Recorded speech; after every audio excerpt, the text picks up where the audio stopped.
Hello and welcome to another episode of the Transfer Show here on Anfield Index. I am Trev Downey. I'm joined, of course, by Dave Davis and my friend. We have been somehow blessed, it appears, by the transfer gods with the amount of stories.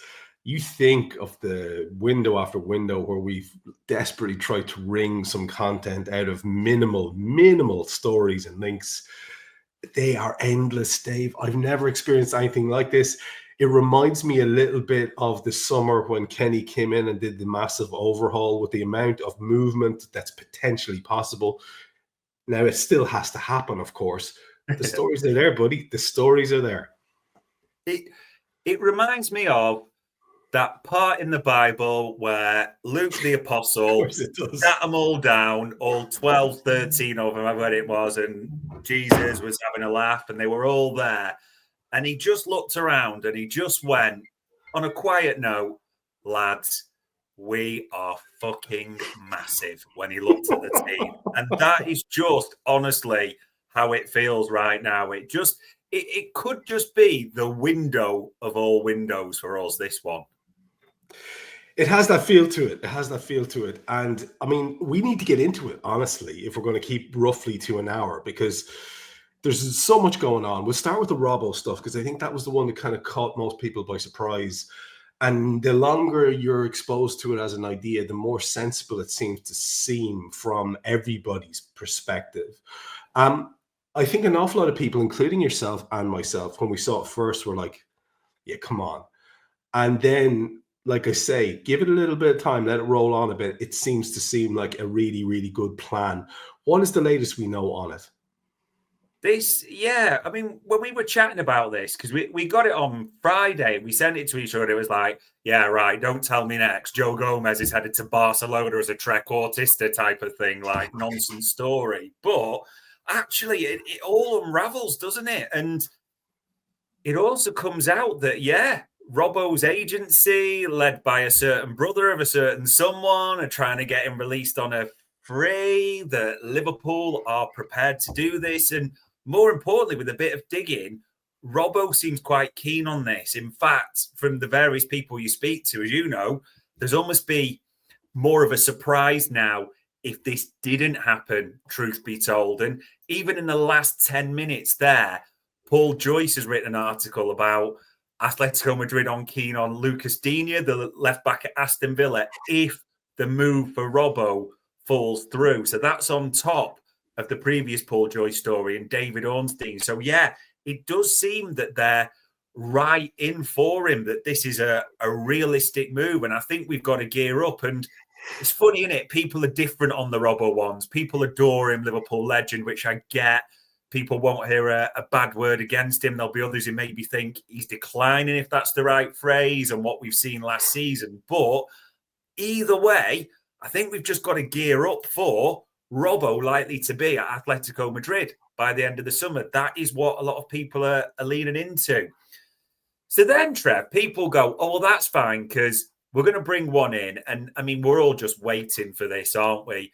The Milos Kerkez story. In fact, Bournemouth announced their new left back, didn't they, this morning? So everyone's like, right, get on with it. Come on, we all know what's happening. And even in the last hours, you know, people saying they're still negotiating it. Our info is it's done. We're just waiting for the announcement, a bit like Verts. So then people are like, well, that's okay, because we've got Tsimikas at cover. Trev, digging around on this, genuinely, honestly, Liverpool are quite happy to move on Kostas Tsimikas this season. The info that we've got is Arne Slot does not really fancy Kostas Tsimikas. And if you think last season when, I mean, let's be honest, Robbo was really struggling, wasn't he, at times, really struggling. And Tsimikas still wasn't getting in the team. He only had a run at the end of last season, really, didn't he, when it was all finished, all said and done, and everyone was getting a game. So the likes of, honestly, Wolves and Leeds have apparently been making inquiries for Tsimikas as well. Liverpool are not putting any barriers up. There is a realistic possibility from our info this summer that Robbo and Tsimikas could depart. Milos Kerkez comes in, and there's potential there might not be another left back addition, because the club are even looking at options like, if Joe Gomez stays, he can cover that left side as well. But if you think about it practically, if Milos Kerkez comes in, what left back is going to want to follow? Because Liverpool are just going to have spent the best part of 45 million on someone who's clearly going to be the first choice left back and start. So what left back is going to come in and go, yeah, I'll take that on, knowing full well they'll be number 2 and cups and stuff at best. So, and I know people have suggested Owen Beck, the youth product, but digging around on that, again, the suggestions are that there's not the belief he's ready to be a deputy yet. We'll have to see. But I mean, left back, I didn't think we'd be talking last week about it this much, but a real chance, Robbo and Tsimikas depart, and it's just Kerkez coming through the door. You and I have both discussed the idea of the 2 lads leaving. And I think everyone was doing their own bit of football manager and saying, applying some sort of outside caution logic to it and saying, well, you can't get rid of the 2 lads.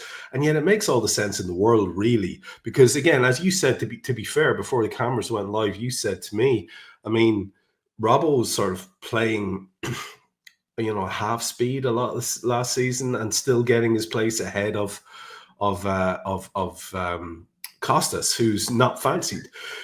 I love the idea of Joe being able to cover across. The problem, of course, with Joe is, will he be able to cover across? Because will he be available?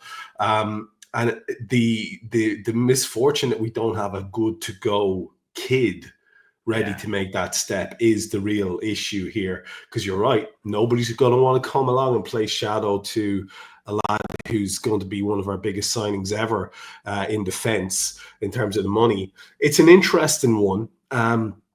And I think people will watch that with real interest, because you'd imagine, Dave, when it comes to application of the budget, irrespective of the size of it, and we have wildly contrasting notions, depending on which stories you believe, as to what size this budget is. But you would imagine way down the pecking order would be another left back. So maybe there's a lot to be said about that Gomez idea.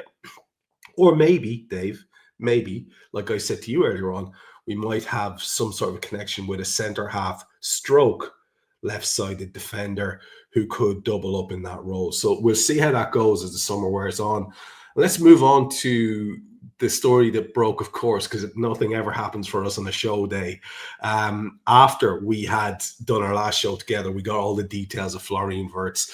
I was on Daily Red the next day breaking it down. You were doing a kind of immediate emergency transfer short show as well. Let's talk about this. So we are pretty content, I think, with the details, although you were saying there seems to be a little bit of discrepancy between the figures in the British media and the figures elsewhere. Did it land finally with the 100 plus 16 add-ons?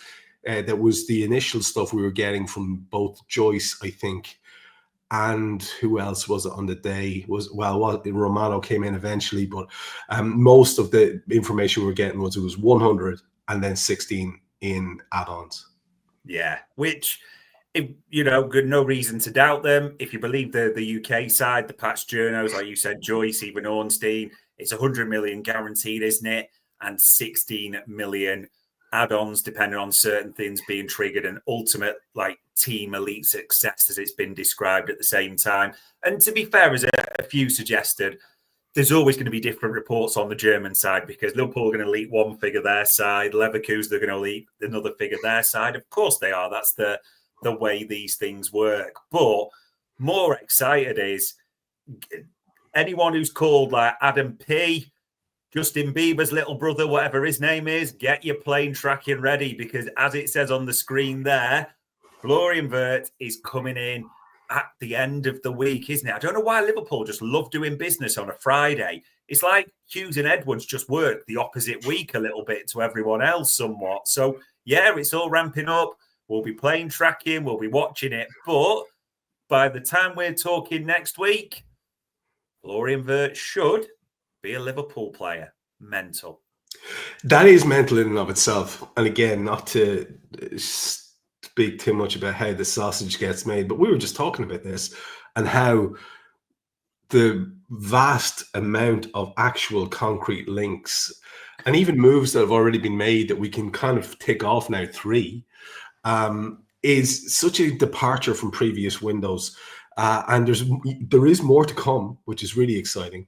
Yeah. And we would have spent the whole summer talking about Wirtz and talking about how we can manipulate the squad that we have around him to make the most of him. But now it looks like we could be talking about a lot of new colleagues around him as well. I mean, it's just a very exciting time to be doing this show. And of course, one of the major areas where it looks like we will be making more changes is in attack. And that is, of course, entirely dependent on us getting some money for the attackers that we currently have that look like they're going out the door. Let's start with Darwin Nunez, because from the Saudi interest disappearing to is that Atletico thing real anymore? Do you remember that thing we heard about before? Yeah. It's not only doubled down on both of those fronts, but we also now have a third front in terms of interest via Napoli. This is getting really, really interesting, because when you factor in Napoli, it brings in another lad into the conversation as well. Yeah, it's just funny, isn't it? Like everyone knows about the Saudi side, the stories are out there. Atletico Madrid and Napoli were kind of alluded to, but there was a case of really they've just won the league, who they've got. But as Ramon and a few others have sort of mentioned in the last 24 hours, and on his YouTube, he specifically said that Napoli have gone from just like a light to actually speaking to Liverpool. They firmed up that interest and looking to see what the deal is. So, yeah, there is interest in Darwin Nunez, and you hope, because let's be honest, he's leaving Liverpool. We can obviously get the best price, or as you alluded to there, the best deal realistically, because Napoli have got a certain Nigerian forward, haven't they, who we've talked about before, who you're thinking like, come on, lads, you like Chiesa as well. Sure, there's a deal to be done for Mr. Osimhen that way, so that comes into the mix. You then talk about the Atletico links as well. And then, yes, we know, and funnily enough, you like Robbo as well, don't you, Mr. Simeone? So you like Nunez, you like Robbo. How about that young lad, Julian, who's doing well for you and had a goal disallowed the other day in that Club World Cup? And he did just say, didn't he, that we need, the difference between us is PSG is they can make big investments and buy all these players. Well, maybe if you give us a certain player, we might be able to furnish you with a fair bit of cash and other players in return as well. So your mind does just start to wonder a little bit, doesn't it? It is intriguing, but the only big thing to say about Nunez, the info we've got is, I'm not sure we like this too much. I don't know how to describe it, but all the info is he wants to stay in Europe in that regard, and that's where he's leaning towards, which isn't necessarily a bad thing. If we can use him for Atletico or for Napoli in a certain deal for those players, as we mentioned. But if we can't, the only side is if it's a straight cash deal, they ain't going to pay as much as the Saudis, are they? Yeah, see, that's exactly it. If there's a leveraged thing to be done for Alvarez or for Osimhen, two lads that I think everyone will be happy with, to varying degrees, then yeah, that becomes a very, very interesting prospect. And like you say, when you factor in the possibility of players plus or another player in there plus, it starts to get very, very interesting. And, again, he is going. That's, I would say, as close to 100% sure as you can manage.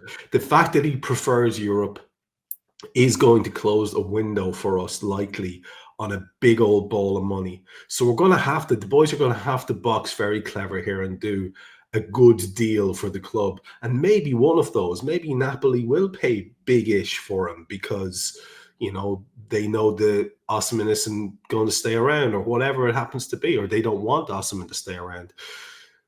But the stories about attackers don't end there. And one person who's in our little link label tag thing there as well is Ekitike. And those stories are interesting. But I'm going to allow you to drop this clanger here because It's a big one, and it's an ongoing one, and it's one that people have completely just dismissed out of hand. Talk to us about the other attacker stories. And there is a little wrinkle in the Ekitike one that I like as well. Yeah, the Ekitike one, interesting, because it looked like he was nailed on for Chelsea, didn't he? At one point, we were all expecting that to happen, but then it didn't before the Club World Cup, and it did seem a little bit strange, to be honest, that it didn't happen. So even Ian Doyle's mentioned it on the Blood Red podcast and there's two names he specifically said where this morning Liverpool are a big interest in Alexander Isak and Hugo Ekitike. That's what Ian Doyle said this morning. And Alex Crooks also followed it up in the last few hours to say Liverpool are big fans of Alexander Isak and Anthony Gordon at the same time. So you keep thinking, like, what are you talking about, etc. But honestly, doing a bit of digging on this, and it sounds far-fetched, we get it, but doing a bit of digging on this, that Ekitike, and we talked about how his agent seemed to be fueling the Liverpool interest. The info that we've got is that Ekitike is waiting for us. He's waiting for us to see what we do. That's why there's no move to Chelsea or the others right now. And even the United on big wages are sniffing around. But Ekitike is waiting for us almost to say, no, we're going elsewhere. Or, yes, you're our man. Even though he's clearly not the first choice for us, he's prepared to hang around. I mean, this is insane. We're normally in the pecking order when we do these shows. We're usually waiting for other clubs to not do business to see if we can get our top targets, aren't we? But it seems like Ekitike, who's not our top target, is waiting around, which then comes to who is the top target? And that name's just been mentioned twice. And again, even digging today on this, Liverpool are still trying for Alexander Isak. Now, I get it. Get it all out your system, people. Newcastle got Champions League, his injury record, the price will be ridiculous and all that. We're agreeing. We understand that fully. I'm not disagreeing with any of those statements. But even today, in the last sort of few hours when we're asking and waiting on messages back and things, it's still that, no, Liverpool and Arsenal are waiting on their striker business a little bit to know whether they definitely cannot or can get Alexander Isak. And it's only when that's done that they'll move for other people as well. So I can't believe after all this time, we are still talking about Isak. There's Ekitike still in the mix who wants us, even though he's clearly not our first choice. These next few weeks, Trev, could just be insane. It does have potential to be as mental as anything we've ever seen. Like I say, this will be on the back of the three big signings, huge signings that we've already made. The Ekitike thing, just again, for context, and I hope people are getting that, you're talking about one of the most sought after attackers in Europe. Whether I've seen people refer to him as overrated or not, I know several people in our own little collection of podcasters here wouldn't be as excited about him as they would be about others. Fearing perhaps he's still at the project stage. But the fact that we're bloody huge, aren't we? We're just massive. We've got a lad like that waiting to see if we'll like nod in his direction. This is unreal, Dave. And I need to go back to the Gordon thing as well, because that's going to throw people. Yeah. And again, I saw in the chat somebody mentioning, well, the only, the Gordon thing is probably a no-go because, and we don't necessarily have it down to talk about here, but we can allude to it quickly. Luis Diaz, the stories there around Diaz, we'll probably come back to it maybe in the last section. But the Barca Diaz link looks to have gone quite dead there because they look to have an interest in Williams. Do you think that's the only way that Gordon story has any legs at all? Because like you say, I mean, and again, please don't shoot the messengers. We're presenting to you the stories that keep getting put out there. Do you think it's inextricably linked with Diaz, that Gordon thing? I do. Yeah, absolutely. And I mean, we've been quite open. I've said it on a number of shows. I'm not a particular Anthony Gordon fan. I'd be lying, and contradicting myself if I said I was at all. But it is a name that does keep coming up and up and up to us again and again. And even Alex Crooks mentioning it again today on Talk Sport. So the old no smoke without fire job, isn't it? I don't want there to be. I don't want us to be particularly interested in Anthony Gordon. But that name just keeps coming up and up time and time again to us. So don't shoot the messenger. Believe me, if we get Anthony Gordon, I might be thinking about it myself. There is more potentially. This one keeps oscillating between negative and positive, and the current state of oscillation is towards the negative end of things with Ibu Konate and his contract situation. Everyone will have seen, and we didn't really get into it, the whole Tyler Alexander-Arnold thing in relation to Robbo. We didn't really get into it, but it's been an interesting rabbit hole. I've seen an awful lot of people going down talking about this guy and how he's done these succession of deals that have not been in the club's favor at all. And, people were reading that he was looking to get Robbo out of the club for nothing and all this kind of stuff. Whatever about that. The other really annoying story that was going around, of course it was, because Real Madrid do this themselves anyway, was that they were one of the clubs looking to get a free agent in next year. And who would their really top-end free agent be? This time it was going to be Ibu Konate. PSG links are also real. And apparently the player has an interest in not one, but both. And he's a young man and he's not a Liverpudlian. And you only get one career and so on and so forth. So you can understand the lad's head being on a swivel, regardless of what we would want to do in this situation. Where do we stand in terms of what the latest is? Because as far as I can see, or as far as I've read, there's been no progress with that contract at all. No, there's not. And it kind of came out the other night. And again, not trying to blow our own trumpet, but how many weeks have we been saying now that PSG and Real Madrid have been speaking to Ibu about it and have turned his head? As Marca put out the other night, that Real Madrid are working on this as a free transfer for next summer. Yeah, they are. Absolutely. Because a very good centre-half like Ibu, if you can get him on a free, it's good business, isn't it? If we were doing it the other way around, we'd be saying the same. The only thing, again, I think it comes down to is people, I think, maybe looking at this in different ways. I keep saying, and I understand it, selling, I understand the element, but don't think you'll get the price anywhere near you want. And the key thing to remember right now is PSG are about to buy or are close to buying Zabayani, aren't they? The Bournemouth boy. So that's going to give them another centre-half in. So if Ibu is an opportunity, as you call it, for them on the market, they're going to lowball. Of course they're going to lowball. They're going to say, well, we'll give you this now. We'll just wait 12 months and do it then and give them a massive signing-on fee like Real Madrid were, or willing to, sorry.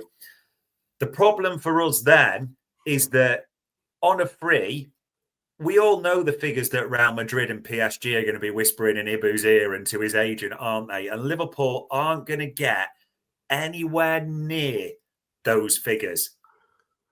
So I honestly am not hearing anything good. Again, it's saying don't shoot the messenger. I want to be hearing good stuff about this, but I get people saying, oh, you've got to sell him, and that. But if you only get 30 million, Trev, there comes a choice. Like, is it worth just thinking, do we just run it down on a free and go from there? And I know people won't like that, but that's a bit different than the situation that's just happened recently. But I really wish I could bring better news on this, but all the murmurings are that PSG and Real Madrid will offer him more, that if PSG do it this summer, it will be a low ball because of their situation and what they've got. If it's Real Madrid, obviously we know how that's going to work.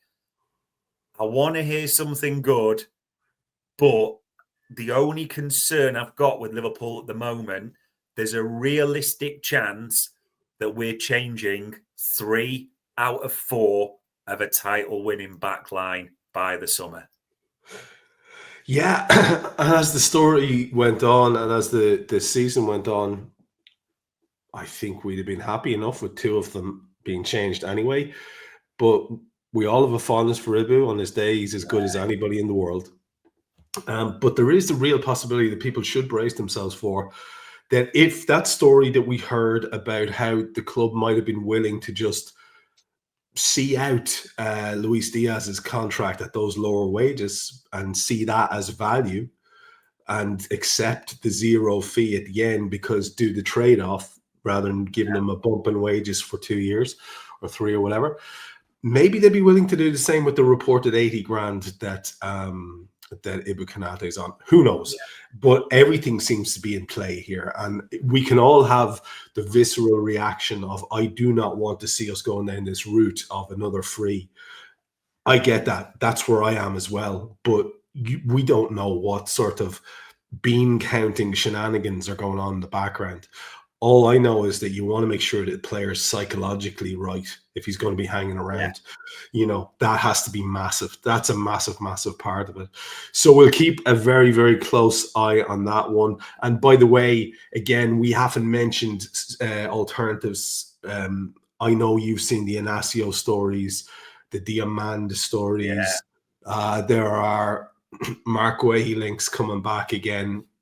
Everybody's got a story, but when we have something solid, they will present it to us here on the show. Speaking of solid or not solid, a lot of people have this difficulty in their heads when it comes to Jarell Quansah, especially in whether or not he's going to be a Liverpool player going forward. Some people really high on him and thinking, look, he's a kid. He's done really well for us at times. But we're hearing this very strong Leverkusen link. And we know other British clubs are interested in him, Dave. The problem here, I think, with Quansah is going to be, the sticking point is going to be what kind of money the transfer fee would be. I get the feeling that they'd be willing to let him go. And that might then have a knock-on effect of what they could offer Quansah or Konate and so on and so forth. So what's the latest with the Leverkusen link and Quansah? Yeah, I mean, that on the screen, even in the last hour, Sky Sports Germany saying, as they report a few times, that Quansah's high on their wish list and saying specifically that talks are underway with Liverpool at the same time as well. Now, as we speak, Quansah's currently with the England under-21s, isn't he? In Slovakia, I think it is, at the Euro Championship. So there's no mad rush for this.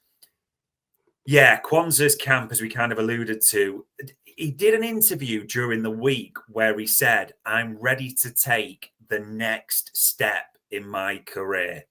Now, as it stands right now, there's no way he's taking a next step, quote unquote, at Liverpool, isn't he? Because he's not going to get the minutes. So there's no way he's taking that development step, playing. It's just not going to happen at Liverpool. So then you think, okay, and I know people will be big fans of Quansah, like you said. So is it a loan? Is it a transfer? But the one thing to keep in mind as we got back with this is, yes, Leverkusen are about to be furnished with £130 million in total from us. Of course we are. We know what deals are about to happen.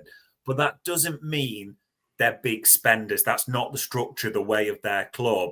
And actually, that you mentioned the sort of difference in price there. Suggestions are Leverkusen think even 30, 35 million is already the absolute top end. You know that they're almost overpaying a little bit for Jarell Quansah. Problem being for them on Liverpool side, Liverpool, if they sell him to a Premier League club, and especially because of the homegrown element, they'll demand more, won't they? Because there's always a homegrown tax. Of course there is. So it sounds great that Leverkusen could get him, but you know Liverpool have already put that figure out at 50 million in the press. Now, they know they won't get 50 million, but it's a starting point. And it just feels there's too big a gap between 35 to 50, considering Leverkusen are already at their top end as well. That's the suggestion. So this just might prove difficult for them to do. But Jarell Quansah is absolutely looking, as he said, to take his next step. A little bit different from Harvey. As you mentioned before, he was almost done everything and wanted to stay, but it's just not worked. Quansah quite happy to step out, take that next step. So it probably is just a case of loan, permanent deal, or what happens for him. Was there an aspect of this story as well? It was certainly there in the early days of it being floated that he wasn't necessarily giddy at the thoughts of Leverkusen and going to the Bundesliga. That was part of one of the first reports or two that I saw. Has that hung around as a kind of a concept there? Yeah, the other bit, and we'll mention this later on as well. Thomas Tuchel's been quite open to a lot of players, hasn't he? The ones who are looking at getting a shot at the World Cup squad, because there's only so many slots that aren't taken guaranteed. That if you do want to get in the England World Cup squad, you've got to be playing regularly and you've got to be playing football of a certain level. That actually, the maybe certain games of a certain standard we're not going to be paying attention to, shall we say. So I think that comes into the mix as well. But Leverkusen will be in the Champions League. That's important to say. So that maybe goes in his favour. But I just can't see them bridging the gap that we're going to ask for at the end of the day. And just before we move to the last Liverpool story, which is another acquisition for the club, it's gone very quiet. I feel like an absolute heel saying this on the back of all the striker stories and attacker stories and all the rest of it and defender stories, but it has gone very quiet on the old defensive midfielder front, hasn't it? Because once the Wirtz thing got done, it just seems as if that no more stories about your Wharton type players. But of course, the way Liverpool are working at the moment, that could easily be just the plan to keep it quiet. But again, those stories have gone quiet. It's fair to say that, isn't it, Dave? And that, like, if there's something that's out there that you're hearing from one of the reliable people, we will certainly feed it into the chat here as we go. Yeah, it does seem that there's almost like that the priority list now seems to be, now we've got those three done or about to get those three done, touch wood, the sales are number 9 seems to be the next on the hit list, doesn't it? That seems to get done. And then obviously it will depend how other things unfold before we revisit the midfield element. But I kind of get it in a way. Obviously, we all want a new midfielder. I think everyone's agreed. But if you look at the team immediately now, there are more question marks around the defensive elements, aren't there? And who's going the attacking line. So it's just natural they're doing it priority order. But I would be astonished if by the end of this window, me and you ain't talking about a midfield option again. Yeah, same as that. Our last story then to do with Liverpool on the show today is a backroom story and the hiring or imminent hiring of Giovanni van Bronckhorst, a name that will be familiar to an awful lot of people. Maybe just fill people in on his background, his status in the game, and what we know about his role, his upcoming role at the club. And I know you've got a little angle here, including Michael Edwards and Saudi and all the rest of it. Yeah, there's been still talk around the backroom staff, and I mean, there's been Dirk Kuyt linked as Johnny Heitinger's replacement, Etienne Reinders, and then this story just came from a few days ago from nowhere, didn't it? That Giovanni van Bronckhorst, former Barcelona, former Arsenal player, former manager of Rangers, I think PSV as well. So got experience in the game, well known to Arne Slot and another of the Dutch contingent as well. So people will look at this and think, well, he was a flying left back, isn't he? So maybe he could work with Kerkez. Who knows that way as well? It'll be interesting to see a very attacking fullback back in his day. And then Michael Edwards, this was good to hear, but quite a few rubbish the reports, didn't they, around Al Hilal saying that he was set to take over there in their structure. That absolutely, he has spoke to them, but not that back, as a few said. So that's always good to know, because I think him and his acolytes have got a fair bit to do just now. The main worry when I heard that Al Hilal story wasn't to do with Al Hilal versus Liverpool as a job. It wasn't that. It was, had the goalposts shifted a little bit, Dave, in terms of the bigger plan at Liverpool, and what really was a huge part of apparently luring him back was this idea of a second club and having that model and him being in charge of all of that. And that seems to have gone very much on the back burner. So I think that's why people were a little bit nervous that maybe he was like feeling like, well, this isn't what I signed up for. Do you see where I'm going with that? That is fair enough to make that point, isn't it? Yeah, I actually saw, I'm trying to think it the other day, if you saying, oh, well, he's only been back 5 minutes. But if you actually check when Michael Edwards issued that statement to say he was coming back, you might be a little bit surprised to how long he's known that. And also in that time, as you alluded to, there's been the Bordeaux near miss. Do you remember when we nearly bought them? There was the Malaga links that Ornstein put in, and it does seem to have gone all quiet on the multi-club front, which was part of his, as Michael Edwards said in his statement, the appeal of him coming back and being the global head of football for FSG. So, yeah, you never wonder, because he's not beyond games as well, if there's a little bit of like FSG, sort your act out a little bit and get things going. Who knows? But yeah, it wasn't really a story that we like to hear, and I wasn't too sad to see it rubbished either. Yeah, fair enough.